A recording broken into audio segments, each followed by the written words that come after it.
হরে কৃষ্ণ বন্ধুরা, আশা করি ভালো আছেন, সুস্থ আছেন। আমিও ভালো আছি। আমি একটা জায়গায় বেরোবো বলে রেডি হয়ে গেছি।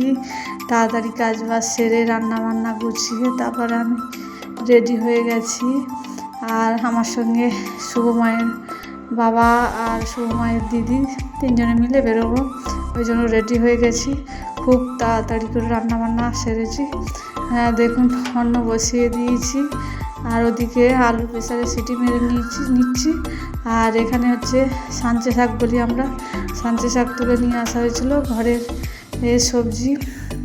সাঞ্চে শাক ভাজা করব। আর ঘরের আরেকটা সবজি আছে, মানে ফল, ঘরের মানে নিজেদের গাছের ফল, তো এগুলো তো বাজারে কিনতে গেলে 80 টাকা 70 টাকা দাম, কিন্তু বড় পেঁপে, এই পেঁপেটা আমাদের গাছে হয়েছে এবং পেকেও গেছিলো। আর বেশিরভাগ পাখি খায়, আমাদের অনেকগুলো পেঁপে গাছ, পাখি খায়। আর এটা পাখির নজরে দেখতে পাইনি, সেই জন্য এটা। আর আমাদের গোপালের সেবা দিয়ে আমরা প্রসাদ পেয়েছিলাম। আর দেখুন, শাক ভাজা হয়ে গেছে, রান্নাবান্না করে নিয়েছি। আর পেঁপেটা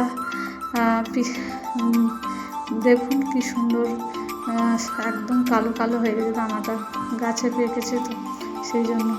আমার গোপালের সময় ভোগ নিবেদন করেছি অন্ন, গন্ধরাজ লেবু, পটল ভাজা আর শাক ভাজা আর সয়াবিন আলুর সবজি আর ওই পেঁপে পাকা আর শশা দিয়ে আর গোপুসোনার ভোগ নিবেদন করেছি।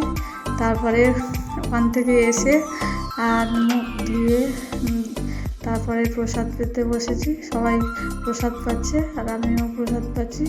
আর তারপরে দেখুন, মেঘ করেছে, মেঘ করলে একখানি জামা কাপড় কেচেছিলাম সেগুলো তুলে নিচ্ছি। আর এগুলো আমি তুলছি, আবার আমার সঙ্গে আমার শুভময় হেল্প করে দিচ্ছে। সায়নী ছিল, সায়নীও তুলে দিয়েছে এক গামলা সব জামা কাপড়। সব মানে কিছু কিছু শুকিয়েছে আর কিছু কিছু ভিজে, তা উপরে মেলে দেবো। আর তারপরে দেখুন না, খুব জোরে ঝড় আর বৃষ্টি চলে এসেছে। আকাশ পুরো মেঘ করেছে আর মানে ঝড় উঠেছে, জল চলে এসেছে। বন্ধুরা, ভিডিওটা ভালো লাগলে লাইক সাবস্ক্রাইব করে পাশে থাকবেন। যারা এখনও আমার ভিডিওতে সাবস্ক্রাইব করেননি তারা এখনও সাবস্ক্রাইব পটাপট করে নিন। তারপরে প্রত্যেকদিন ডেলি ব্লগে দেখতে থাকুন, আশা করি ভালো লাগবে। আর তারপরে তো সামনে একটা জায়গায় যাওয়ার ব্যাপার হচ্ছে, দেখি সেখানে যেতে পারি কি। যদি গোবিন্দের কৃপা হয় তাহলেই যাব, সেই জন্য সেখানে নিয়ে গেলেই সেখানেই যাব, তার ইচ্ছার উপর সব কিছু। রাধা কৃষ্ণে প্রাণময় যুগল কিশোর, রাধা রাধা রাধা। হরে কৃষ্ণ, রাধে রাধে।